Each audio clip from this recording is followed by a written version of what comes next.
thewellnesscouch.com, streaming wellness into your lives. Welcome to Nourishing the Mother, featuring your hosts Bridget Wood and Julie Tenner.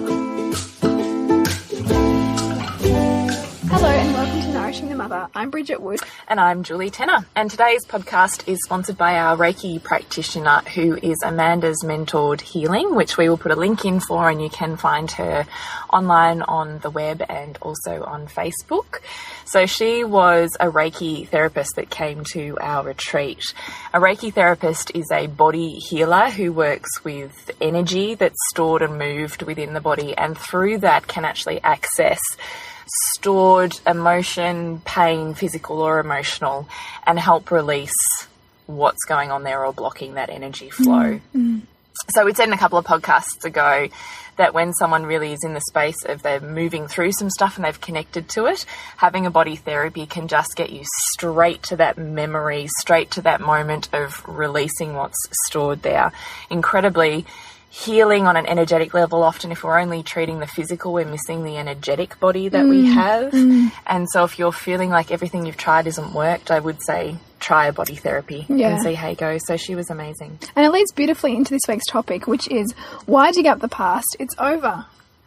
Bridget. Yeah. Where are we going with this one? I think it's interesting, right? Because I think this kind of comes from maybe some early conversations that I had with Mum when I was on that real journey of personal development and understanding and healing and all that kind of stuff. And she was just kind of like, oh, it just seems so self-indulgent to kind of do all that work on yourself, which is interesting. And I think it comes from her own need to be stoic, you know, and that kind of upbringing of, you know, you just have that stiff upper lip and you just get on with it. You know, don't indulge those emotions, just move on. But the thing is, there is no just moving on. Because we are always playing out entrenched patterns, conditioning, ways of being, ways of responding to the world. And the body remembers everything. So every single thing that you've ever experienced in your life since you've been in the womb, even before you were born into this world, your body and your subconscious has a memory of, and it will be running you in some form. So there is no such thing as the past simply being over, or this idea of digging up the past, because you are so run by your past. The past is the present. The past is the present. Your past is what's keeping you where you are now. And we love the reference to Reiki and to any of those kinds of energy healing, because a lot of those provide the pathway to accessing some of those beliefs, conditionings, wounds, and shifting them. So that's where we're going with this podcast. And I think this might be, I mean, I don't know where you're at, depends on whether you've done spiritual work, whether you believe in this kind of thing, but you will start to notice that if you dig a little bit deeper into some of the hurt that you sometimes feel, it might bring up a memory of a certain childhood experience. Or even just the question of, when did you pick that up? Yeah. When did you learn the belief that da-da-da-da-da? And just asking the question, or if you're at home on your own, journaling that question, just writing it down as a question, and then looking at it and going, reading it to yourself, when did I learn the belief that, I don't know, I'm not good enough? Yeah. And then just waiting and listening and seeing what pictures, what memories come up in your mind, what feelings and where they are in your body happen, almost like breadcrumbs on the trail to where you picked that up. Now, that's not to say that we go back and we judge it. No. What it is if you really are wanting to shift where you are now, it's looking at what's got you there so that you can go back and equilibrate the perception you took out of that and ran with. Yes. So in last week's podcast, I said, you know, I had all this fuck up from my childhood that I went so wrong, and I had this perception of it being one way. But having that perception led to certain beliefs and choices and motivations in my life, which led me on to where I am now. So it's going back and looking at, right, when did I pick up this belief? Oh, it was back here. So I have viewed it as this. What's the part I haven't seen back then? Because now I'm not the wounded child, now I'm the adult. What's the part I haven't seen that's the flip of perfection there? And doing that allows me to come to the point of gratitude for what that wounding gave me. And also seeing that nothing was missing. You know, that there was actually in that moment No, you weren't more rejected than supported. No, you weren't more challenged than supported. That in fact you had everything, but through your senses you didn't perceive that. You only perceived that there was one thing there, and you've carried that wound and that perception all the way through up until, you know, the moment in which you're able to see that. And often we've come to the point of seeing now that it doesn't serve us anymore because it no longer does. Yes. So carrying those beliefs serves us all of the time. Yes. To a certain point, when all of a sudden that belief no longer has the benefits to it that it did, that it's almost like that belief is burnt out. It's got us to where we needed to go. It's projected us where we needed to be. But all of a sudden we've reached the limiting cap of that, where it's now not doing the positive good work that it was doing, the direction it was taking us in. Yeah. And so we start to get challenged, limited, capped, unhappy, depressed, and we're stuck. So you pretty much can't take it anymore. You can't take it anymore. Yeah. And it's at that point you go, what's going on here? Yes. You look back because it's running you, right? Your childhood is running you right then and there. So what's the point in going back is because it's what's brought you here. Yes. It's what's still playing out now. Yeah. And the question is, do you want to hold on to it and carry it forward? Or has it served its job? Thank you very much. Have gratitude for it and heal it. You don't need to carry it forward. Yes. You can create a new story. And it's about, you know, that is a big leap sometimes. You know, sometimes a lot of the time we put things down to, oh, that's just my personality, or I just don't like to do that, or I'm just not comfortable, like, you know, I'm not good at public speaking, or I just, you know, I'm not good in crowds, or no, I don't like to do that.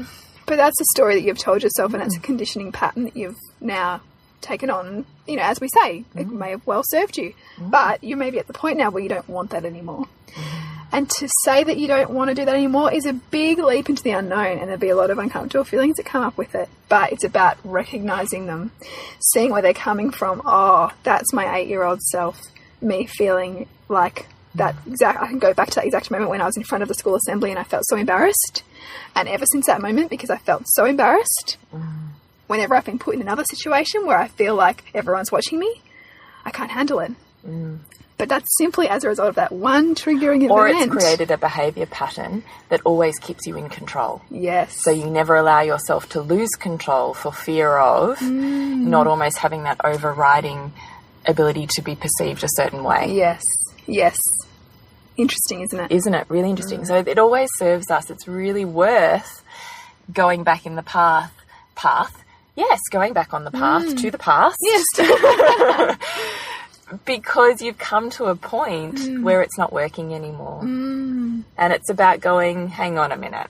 It's not just I'm on this, you know, do you know what? At my auntie's 70th, when I posted that photo the other day with Heath and I. On Facebook. Yeah. My uncle was there down from Queensland, and he's just had an absolute shit of a year. Like, I can't even believe the stuff that's happened to him. And he stood there in front of me and he went, Jules, I've just decided I'm a fatist. And I went, what's that? What? What is that? And he goes, it's fate. It's your destiny. You can't run from it. You can't change it. I'm a fatist. It doesn't matter what you do. Fate is going to get you. Wow, how's that? Gosh. And I was like, you don't think you have any control over what happens to you? You're just kind of floating along? Yes, I'm a fatist. Wow. I was like, wow.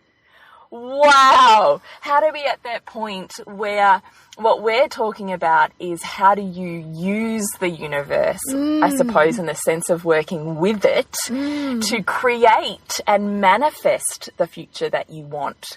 That it's not, that doesn't mean challenge free. No. That means what are the learnings that change the direction that I go on that end up to where I want to be. This is not just I'm on this free-floating ride and all this bad shit happens to me and I've got no control over it and I'm sitting in my story and in my victim. And it is bad fucking shit that's happened to him. Yeah. But why is it there? He just must not even know which way to go now, so that just feels the safest totally thing to do. His world. You know, like, my heart goes out to him. Yeah. It's bad shit that's gone down. Yeah. But to come to that headspace of, wow, what has got you there with that story? I think that to me speaks of, like, he's in survival mode, right? Like, he can't go into the shit. He is just, like, holding on for the ride.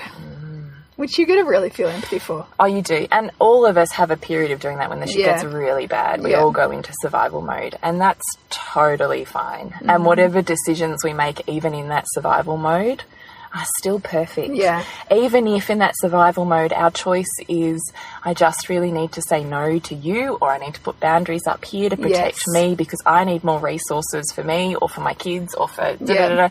even just that, sometimes that really bad external stuff forces you to reevaluate, to reconnect to your unit, to your family, to yourself, to your life purpose. Yes. Like, there's never not purpose there. Yeah. But the stories, the perceptions we take, the story that we live in as this has happened to me and I'm a victim, is what's happened in our childhood. Yeah. Yeah. So what's the point in going back? The point in going back is to find the root of where you picked that up. Because if you don't go back, you're going to keep re-experiencing the same thing until you love it. It's like that idea, you know, we get sick of a job, and I think I've said this before, you get sick of a job and you get sick of the people in the job and you get sick of the same whole stuff all the time. And so you just want to leave the job. But the thing is, until you love the job, you will recreate that same dynamic in your next job or in your next set of relationships, because there was something for you to learn there that you continue to run from, which will run you until you love it. It's well, I put that up as a meme from that podcast we did a couple of weeks ago. I love that. Yeah. Whatever you run from will run you. Yes. Until you love it. And loving it is coming to the point of almost tearful gratitude, Yes. where you see that angel singing perfection of the universe Yeah. about why that was there. Yeah. That doesn't mean it's a good thing. No, it doesn't mean you kind of want to go tomorrow I want to recreate that, but you can also see that moment or that experience was an act of love, in a sense of giving you both the support and challenge you needed to grow through something. Yes. Because you're always getting both, even if you don't perceive it. Yes. And your maximum growth happens at the border of that support and challenge. But it feels scary to go to, right? You know, who wants to love something that's painful? No. You know, we want to choose the pleasure. We want to choose the distraction. Because that's easier. And that's the short-term instant I think gratification it's fix. easier. It feels better. It, you know. But even in doing that, right, even in choosing that story of they're wrong and I'm right, is still something you've taken out of that, which still creates Yeah. support in a different way within your life. So maybe there's a tribe of women you connect to. Maybe there's counselling services that you now, in inverted commas, deserve, that you seek out. Like, there's always, doesn't matter what choice you make, there's perfection in there, right? It's really interesting to ask yourself when you notice that your choices are a certain way. Why am I perceiving this way? Why am I choosing to perceive that like that? Yep. And also things that you see other people seem to do effortlessly, but it brings up feelings for you, like whether that's about people's ability to create monetary wealth or people's ability to just, you know, kind of quit the safety of a job and take on a whole new career, or other people's ability to, I don't know, whatever it is, just go and do stuff that for you feels challenging. Oh, okay, that's interesting. So why am I perceiving that is wrong or hard or not for me? Or because that will all come from your own A, values, and B, set of beliefs that you've told yourself about what you're capable of, who you are, and what's right and wrong about the world. Which is your perception from Yes. your values. Yes. From your story, from your childhood. Yes. Do you see why you have to go back? Yeah. Because it's running everything. It's running everything. Every perception you have. Yeah. Which is totally cool until it stops working Yes. for you. Yeah. And it's at the moment it stops working that it's that sweet spot, that fork in the road where you have a choice. Leave it behind or carry it forwards. What's going to serve you better right now? And if it's leave it behind, you have to go back. If it's carry it forwards, fine. But it's going to keep coming up for you. And it's never about what happened to you in your childhood. It's always how you perceived what happened to you. Absolutely. Because we talked about, right, you and I could experience the same thing and take completely different learnings Yes. out of it. So Yeah. it's not the event. Yeah. It's what you take out of it and what decisions you make. And you'll know it if you've ever had a conversation with your parents or with the siblings about what happened in your childhood, or about certain experiences that really imprinted on you, and you can tell those people about it. Often they can't even relate, because for them, It's foreign. yeah, it was nothing like that, because they were perceiving it totally differently. And that's when you can see that there's ways for you to work with that, ways for you to ask yourself, in that exact moment that I felt enormously under pressure, enormously ashamed or enormously rejected by my friends in school who was supporting me. And that practice of continuing to ask that question of that moment, that most highly charged moment in your childhood that you feel like is running you, the practice of asking those questions is basically like working your intuition like a muscle to give you the answers, because it always has them. We just don't always know how to tune into it. Absolutely. And I also think, just when talking about body therapies, I'm having that flashback to that gorgeous woman at our retreat who had the Reiki session, and she just remembered that moment that she picked up a certain belief that she ran with, and it was just the tears and the flood of emotion, just connecting with the pain of that moment is incredibly releasing and healing. That even if in that moment you don't get to the point of gratitude, because that certainly takes work, and we do that in our courses with you, it's that just opening it starts your brain or your subconscious or your intuition breaking apart your current reality with awareness. So where previously you're just a perfectionist, now all of a sudden you remember when you picked up it wasn't safe to not be perfect. Not that that was her story, but I'm making it up. Yeah. And just the sweet spot of that emotion awakening, that intuition allowing itself to kind of flourish within your body and bloom a little, creates that self-awareness. So now when you start to make those choices, you start to go, oh, well, is that really serving me right now? How do I feel about that? And it's like this crumbling of reality, because it's just a perception, right? It's not actually reality, because what is reality? Yeah, we've talked about that. Yeah. I know that sounds like a rabbit warren, but it is that concept of, even if, which is a really big leap that we're talking about, just kind of throwing out that you go back to the sweet spot and you create gratitude. I mean, there is steps and processes for doing that, which is the whole purpose of Nourishing the Mother and all of our podcasts and retreat and online courses and all of that jazz. But just hitting that sweet spot of body, memory and intuition, hitting at the same point that creates floods of emotion and tears, starts to crumble that perception, which starts the stopping of the running of the story right now in your life. And it lets you let go of the parts that don't serve you anymore. Okay, we're back. We just went and took a quick break, and now we're back, and we're going to jump straight in. I'm just being reminded, based on what we just talked about that. What's that Einstein quote about the definition of insanity? Do you remember? Oh, yeah. So doing the same thing over and over again and expecting different results. Yeah, right? So this is like butting your head against the brick wall. Yes. So it's crazy to think that keeping the tools that you currently have, not morphing, not changing, not opening up to new ways of thinking, perceiving and doing, is going to create a different result. It also really speaks to me on that, the angle of, the quality of your life is determined by the quality of the questions that you ask yourself. So if you don't continue to question your behaviours, the reactions around you, where you're going, the challenges you're facing, and finding new ways to delve into them or work through them, as opposed to trying the same thing again and again and again, it's kind of futile, right? Yeah, it totally is. It's the whole point of self-development, really, isn't it? That's the crux of it all, is getting new tools to approach your life and new ways to create a new reality. Yes. And I really think that the point to raise here too is that in any area of life, it's only going to grow to the extent in which you or yourself are willing to grow. Yeah, I love this quote. I love this quote for business, because you and I hash this out all the time. Yeah. Well, I hash it out via you. Yeah. Going, yes, that's right. My business will only grow to the extent that I'm willing to. My career will only grow to the extent that I'm willing to. You can see it, right? It's really interesting. People who are really great in some areas of their business, so they might be fantastic at marketing or fantastic about building community or just engagement, but they might fall down a lot in processes or finances, and that's reflective of their own life. So they might have a block around financial wealth, and so therefore it's a scary part to look at in their business. And unless you map that out, it's going to be very, very difficult to build a sustainable, long-lasting business. I love this idea. And it's so entrepreneurial, isn't it? Because nearly every successful entrepreneurial person that I've met has, to some extent, always been on a self-development journey. It's almost like our businesses are so reflective of ourselves that unless we're willing to dive deep into ourselves, our business, or, conversely, just our career, it doesn't matter, right? You and I said this, it doesn't matter if you're in corporate or entrepreneurial, you're still going to hit the same roadblocks, just in a different form. Yeah, that's right. Yeah, you can sometimes hide a little bit easier in a job working for someone. However, you'll simply just create the same problems that you need to grow through somewhere else. Or someone will create them for you.